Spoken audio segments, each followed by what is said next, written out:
Oi, eu sou a Drica e hoje eu vim falar de Cartas a Theo de Van Gogh. Meu último vídeo é um vlog fazendo a leitura desse livro. A minha primeira intenção era terminar ele em uma semana, mas acabei ficando doente e terminei ele, na verdade, em 2 semanas. No geral, eu gosto muito das obras de Van Gogh.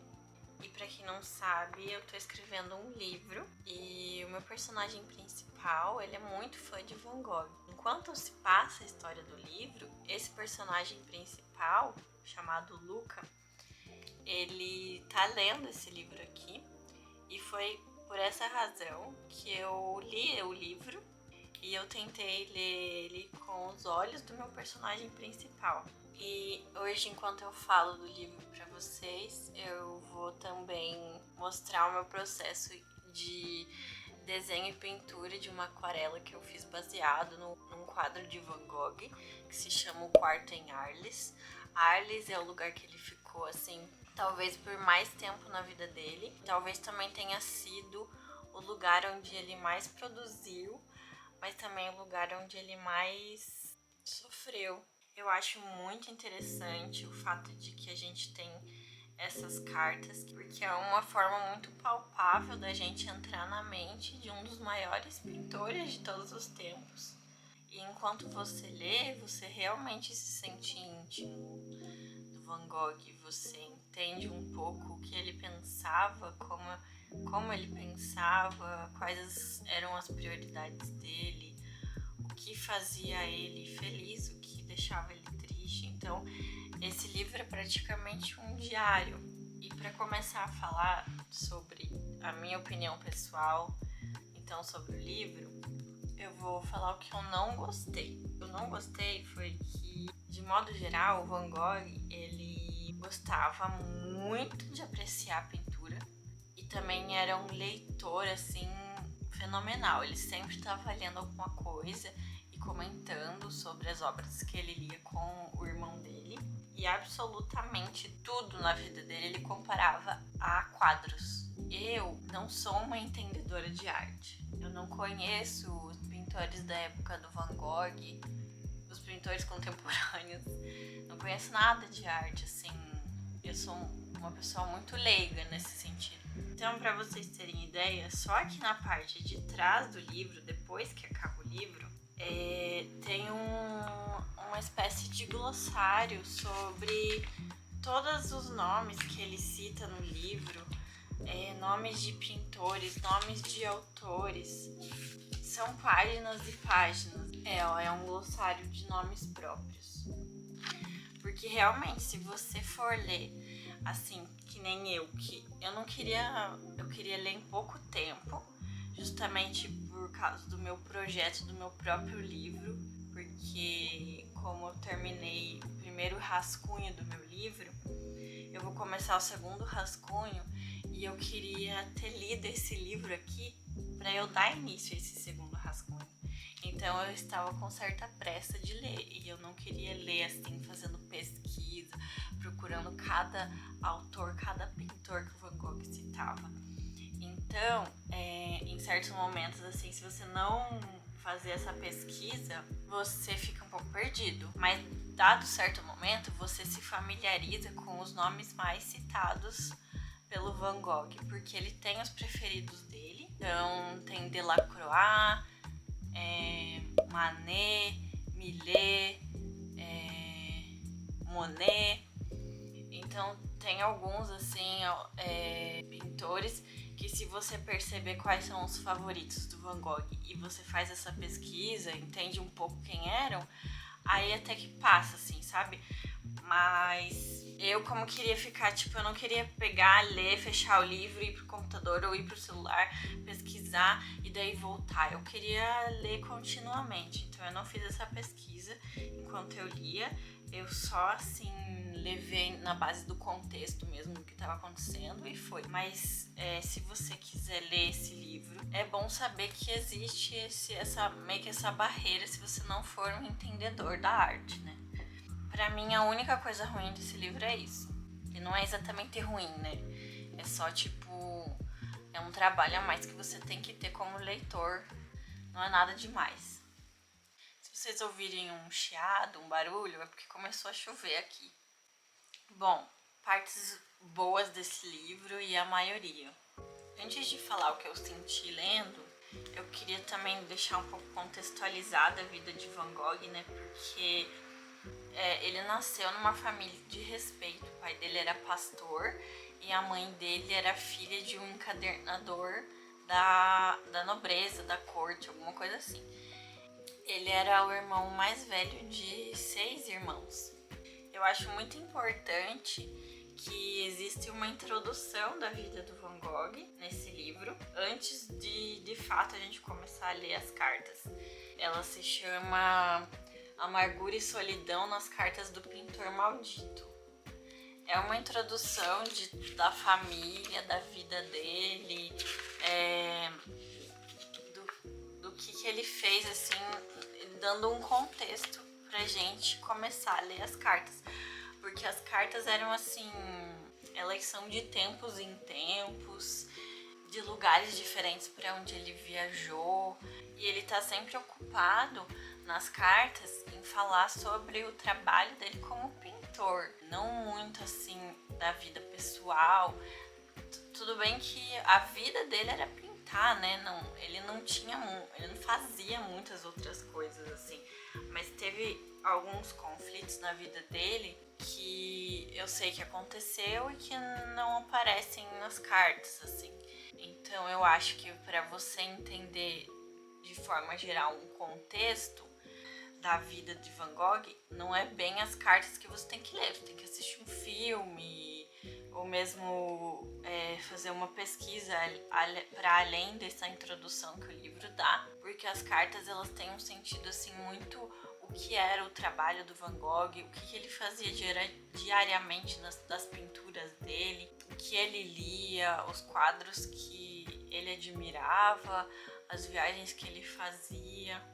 E também tem um gap de tempo, porque em determinado momento o Van Gogh ele viajou para Paris, que era onde o irmão dele estava trabalhando, que o irmão dele, o Theo, ele vendia quadros, ele trabalhava numa galeria onde se vendiam quadros.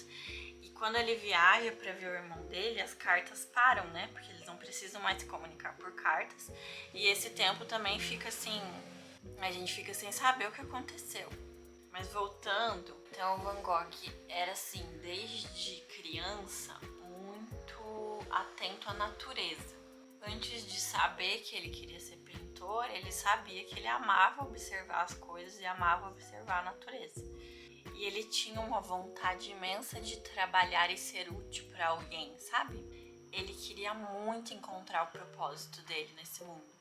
Era uma força que ele tinha muito grande, uma vontade muito grande de encontrar esse propósito e trabalhar em algo que fosse útil de verdade para alguém. E aí ele decidiu então que ele quer ser pastor, igual o pai dele, para que ele possa acalentar as pessoas com a palavra dele. Mas ele não era muito bom nisso. E isso não foi pra frente porque nenhum pastor, assim, com quem ele teve contato, viu nele algum talento pra fazer isso e acabou que não deu certo essa história de ser pastor.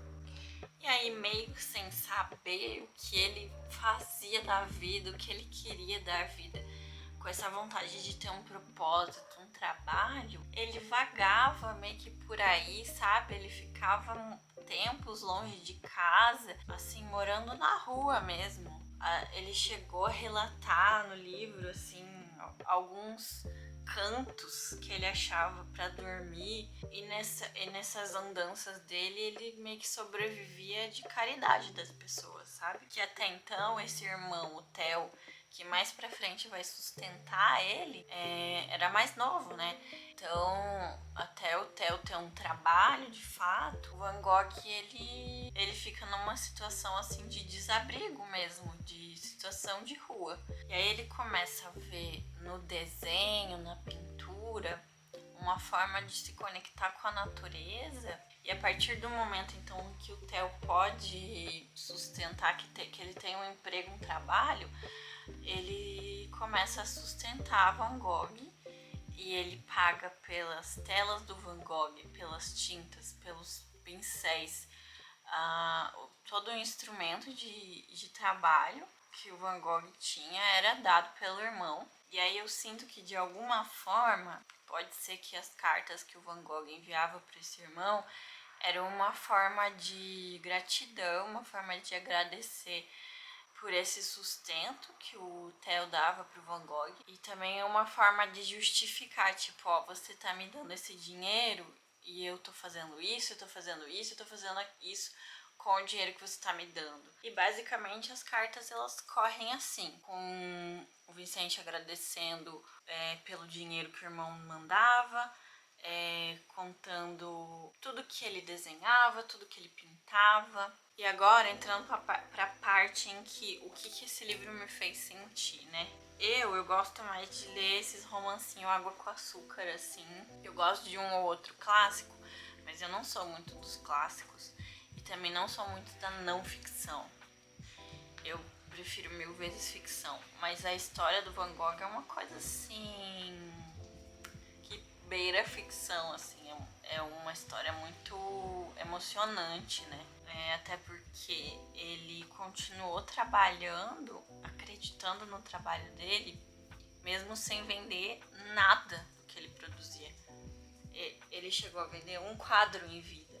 Eu me coloco no lugar e penso assim, poxa, meu irmão tá me sustentando, eu tô tentando trabalhar no que eu gosto, mas não tá dando certo. Tipo, todo mundo fala pra mim que eu não sou boa o suficiente. Eu vou continuar a fazer? Eu não vou continuar a fazer. Eu ia desistir e tentar outra coisa. Eu acho que é uma luta muito bonita dele de não desistir, assim. E ele tinha tudo pra desistir, mas ele não desistia. Só que essa positividade dele, ela sempre tá beirando a uma tristeza, assim. Mas ao mesmo tempo eu acho que o Van Gogh ele não deixava muito claro pro Theo o que se passava emocionalmente com ele. Eu vejo as pessoas descrevendo que esse livro conta como que é a jornada do autor, do pintor enlouquecendo, né? A gente sabe que em um momento ele enlouquece de vez, machuca a si mesmo. E assim, eu não senti essa loucura nele. Eu não vi isso enquanto eu lia. Tanto que quando chega a parte em que ele enlouquece e ele tem uma crise, né? Que eu acho meio ruim falar enlouquece, fica maluco, porque naquela época era o que eles falavam, né? Tipo, a pessoa tá louca, mas na verdade ela tá com problema psicológico e ela precisa ser acompanhada. Não é, sei lá, eu acho que falar que a pessoa é louca é meio feio. Mas assim, quando ele tem uma crise emocional e ele briga com um colega que até então estava dividindo a casa com ele, e ele corta a própria orelha.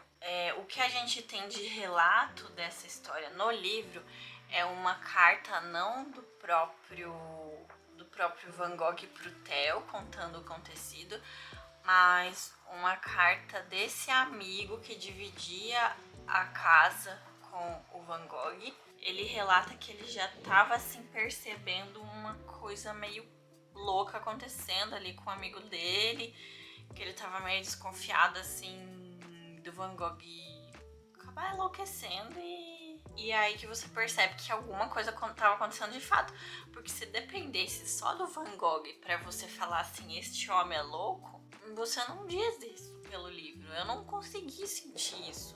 Eu acho que o foco das cartas do Van Gogh, o foco do livro, não de propósito, né, mas que a gente acaba percebendo de mais forte no livro, é esse amor, assim, incondicional do Van Gogh pela arte. O que acontece, em resumo, na vida dele ele quer ser pastor, não dá. Ele quer ser pintor, não dá. Mas ele entende que ele ama ser pintor. Ele ama pintar. E que ele acredita na arte mais do que ele acredita em si mesmo. Então ele acredita na arte que ele faz. Ele sempre fala, sempre não, né? Mas em algumas passagens ele fala que apesar de não ser compreendido por essa geração, no caso a geração dele, ele entendia que ele estava de alguma forma colaborando para o desenvolvimento artístico da época. E ele tinha essa noção, assim, muito pra frentex, assim, tipo, que eu fico de cara, porque como é que alguém que não vende um quadro que pinta, não consegue enxergar um resultado, tem essa noção de que no futuro talvez ele seja valorizado e que o problema seria a geração, os costumes, os princípios que envolviam, assim, o pessoal da arte da época, né? Porque, pelo que eu entendo, o que era valorizado na época era uma pintura, assim, muito realista, sei lá, natureza morta, muito naturalista, quem sabe? Tipo, as coisas assim... Eu não sei se eu tô falando besteira, mas eu não sei se esses mesmos são os nomes dos movimentos artísticos que aconteciam na época, porque tava beirando o impressionismo, né? Até vou pesquisar o que tava em vigência antes do impressionismo, que é o impressionismo que o Van Gogh vai começar a participar. Mas ele sempre foi muito sozinho, assim. Parecia que ele sabia o que tava acontecendo sem saber o que tava acontecendo. Porque ele era sozinho. Ele aprendeu a pintar meio que sozinho, porque justamente ele não gostava dessas escolas tradicionais. Deixa eu pesquisar aqui. O impressionismo aconteceu de 1865 a 1885. Antes disso tinha arte nouveau, realismo, romantismo, neoclassicismo. Então era assim, eu sei que o naturalismo foi uma vertente do realismo. Então sim, eu tava falando coisa com coisa. Era um negócio assim, de valorizar aquela arte que imitava muito certinho a vida, sabe? Não tinha coisas abstratas, não tinha assim uma liberdade de pinceladas como aconteceu no impressionismo. O Van Gogh até tentou ir para algumas escolas, tipo, aprender a desenhar e a pintar de acordo com as regras, assim, da arte naquele momento. E ele falava, assim, que ele não se dava bem com ninguém, que ele era um esquisito naquela escola, que ele não se deixava levar pelas coisas que o professor falava e tal. Ele fazia do jeito dele. Eu vejo, assim, alguns traços do Van Gogh que eu acho que ele seria considerado muito chato por muitas pessoas, assim, muito insistente, teimoso no que ele acreditava. Então a pessoa podia chegar e falar assim, isso aqui tá feio, isso aqui tá errado. E ele tava assim, cagando e andando, tá? Tipo assim, não importava. Ele sabia que ele queria fazer as coisas daquele jeito e ponto. Era mais forte que ele. Então ele meio que aprendeu a pintar por observação na natureza. Ele gostava muito de pintar ao ar livre. Ele só pintava assim dentro de casa quando tava muito frio e chovendo e olhe lá. E aí, justamente, parecia que o clima de fora, o vento onde ele vivia em Arles, no Mid, acho que é Mid o nome da cidade, enfim, Arles eu acho que é a cidade, Mid deve ser uma região.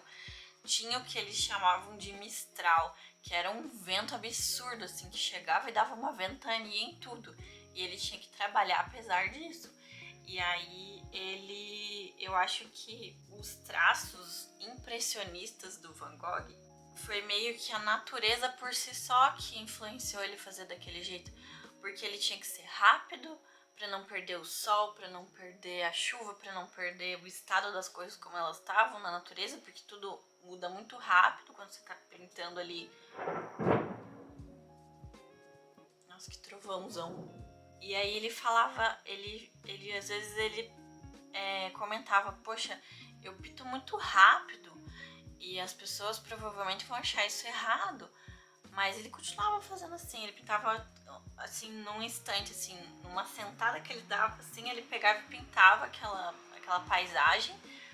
E eu acho que ele acabou meio que participando do movimento impressionista junto com os demais impressionistas naturalmente e por causa da natureza, assim. É uma coisa quase mágica. Enfim, daí ele passou a vida toda pintando sem ganhar um tostão, sem que o irmão dele conseguisse vender um quadro dele. Teve um só, né? Um único quadro que ele vendeu. Às vezes ele chegava a comentar que a pintura e essa doação de alma que ele fazia para a arte consumia o espírito dele, assim. Então, até que de alguma forma, em algum sentido, você espera que ele fique psicologicamente doente por causa dessa quase obsessão que ele tinha pela pintura. Mas mesmo assim, eu não sinto essa loucura quando eu leio esse livro. E aí, o que acontece é que ele insiste muito para esse amigo dividir a casa com ele. De tanto insistir, então, o amigo dele vai morar com ele em Arles. E aí, nas cartas dele parece que tá tudo bem, assim, sabe? Só que aí, de repente, acontece a situação em que ele corta a orelha dele, né? O que esse amigo dele que tava morando junto, conta é que às vezes ele acordava no meio da noite e o Van Gogh tava em pé, assim, olhando pra ele, do lado da cama dele, o que é bizarro. Assim, já se percebe que o Van Gogh não tava bem. E aí ele falou que em dado momento lá, o Van Gogh, com uma navalha, se aproximou dele, assim, tipo, querendo machucar mesmo ele, numa praça pública, assim, em plena luz do dia. Só que, tipo, caindo em si, percebendo o que ele tava fazendo, ele se deu no pé e voltou pra casa. Nossa, tá chovendo muito. Eu fechei a janela, mas eu acho que ainda tá dando pra ouvir a chuva. Mas enfim, aí voltando pra casa com essa navalha com que ele tentou machucar o amigo, o Van Gogh então corta a orelha dele. E a esse ponto, o amigo dele já nem voltou mais pra casa, porque ele tava assustadíssimo com a possibilidade do Van Gogh matar ele. Então ele tava num hotel. Só que, tipo assim, quando ele ficou sabendo disso, 2 dias depois desse acontecimento, ele descobriu que o Van Gogh tinha pegado essa orelha que ele cortou, botado num envelope e mandado pra um policial. Assim, do nada. E aí esse amigo dele deu no pé, foi embora da cidade, não quis mais saber do Van Gogh. E quando voltam as cartas pro Theo, depois desse acontecimento, o Van Gogh assim fala, ai, o meu amigo, ele não falou mais comigo, não sei porquê. Umas coisas assim, sabe? Sendo que, tipo assim, ele tentou matar o cara.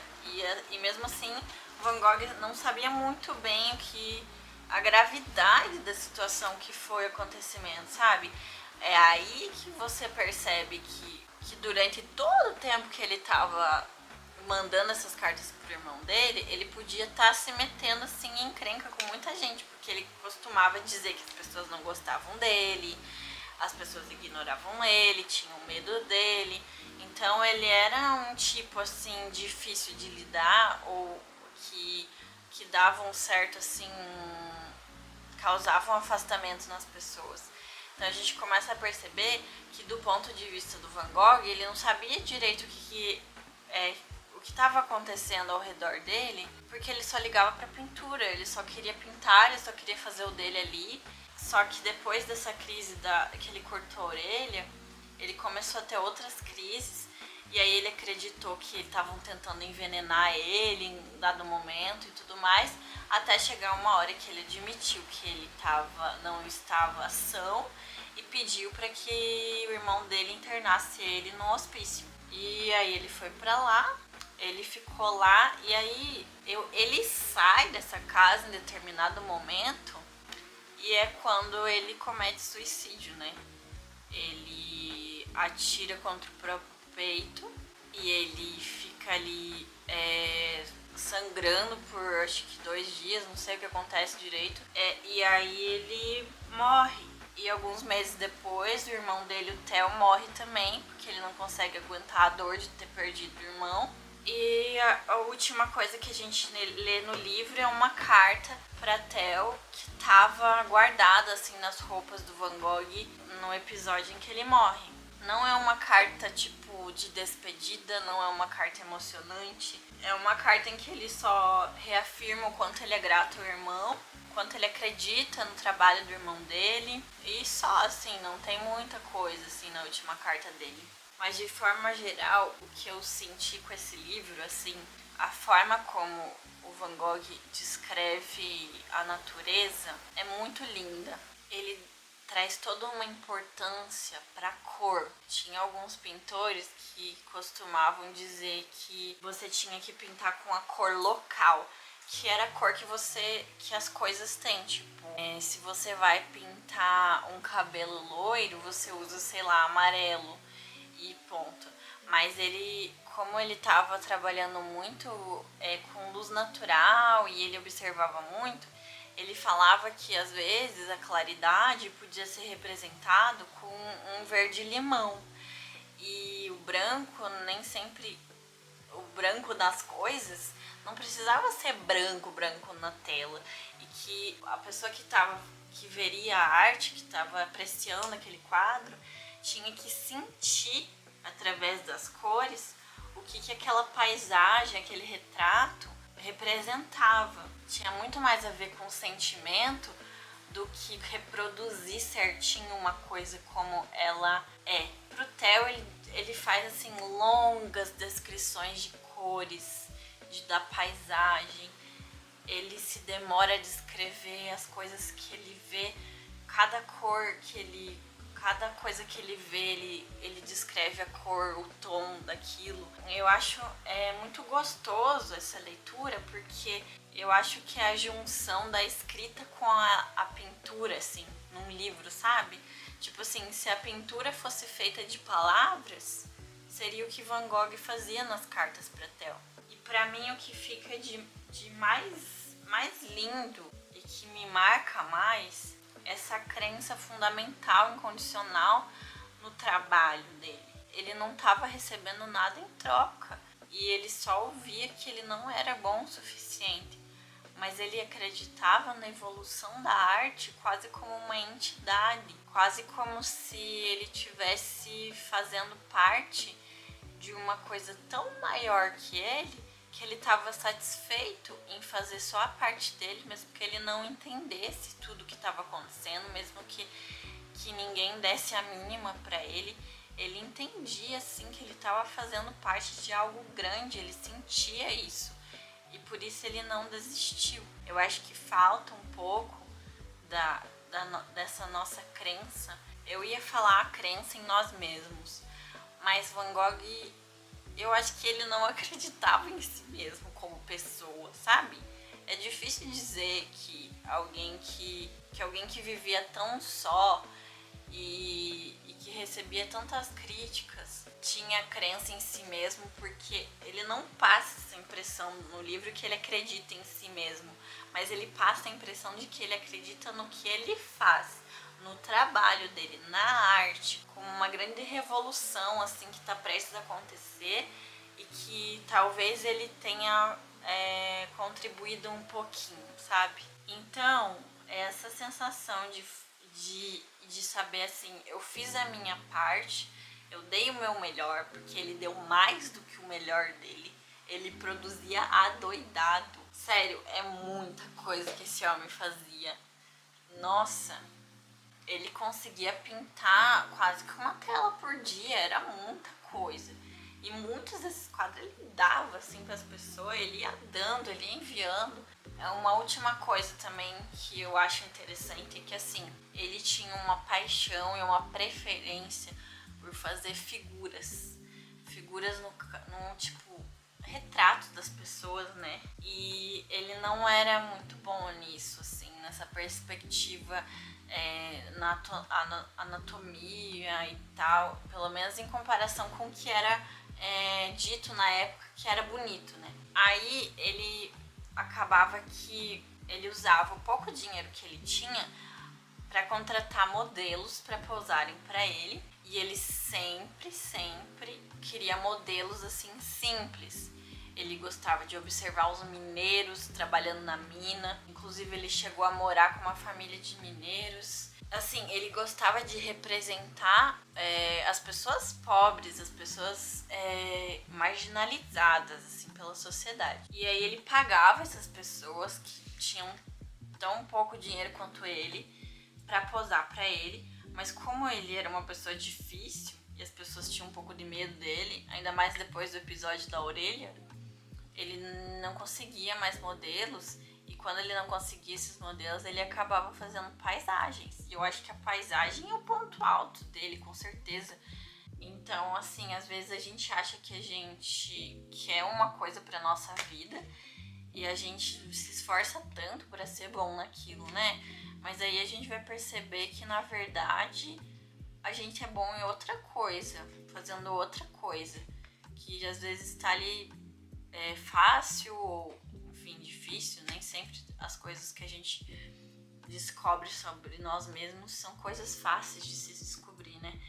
Mas eu admiro muito isso, assim, no Van Gogh, porque apesar de ele não estar pintando as figuras, os retratos que ele queria estar pintando, ele continuou fazendo aquilo que ele acreditava que ele era bom, e ele deixou pra gente tanta coisa linda, maravilhosa, né? Que eu aprendo com esse livro é que eu tenho que acreditar mais nas coisas que eu faço e no esforço que eu ponho nas coisas. Acreditar que mesmo parecendo que eu não sirvo a um propósito maior, pode ser que eu esteja colaborando para alguma coisa, sabe? Nem que seja para alguém que tá assistindo um vídeo meu, alguém que tá lendo alguma coisa que eu escrevi. Tudo bem se as pessoas não gostarem, se as pessoas criticarem. O importante é eu continuar fazendo o que eu amo, desde que eu não corte a minha orelha fora, né?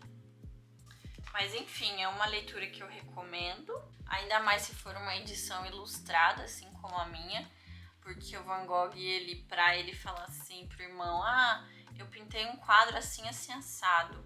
E aí ele fazia um pequeno esbocinho assim de como que era o quadro que ele tinha feito, o estudo que ele tinha pintado.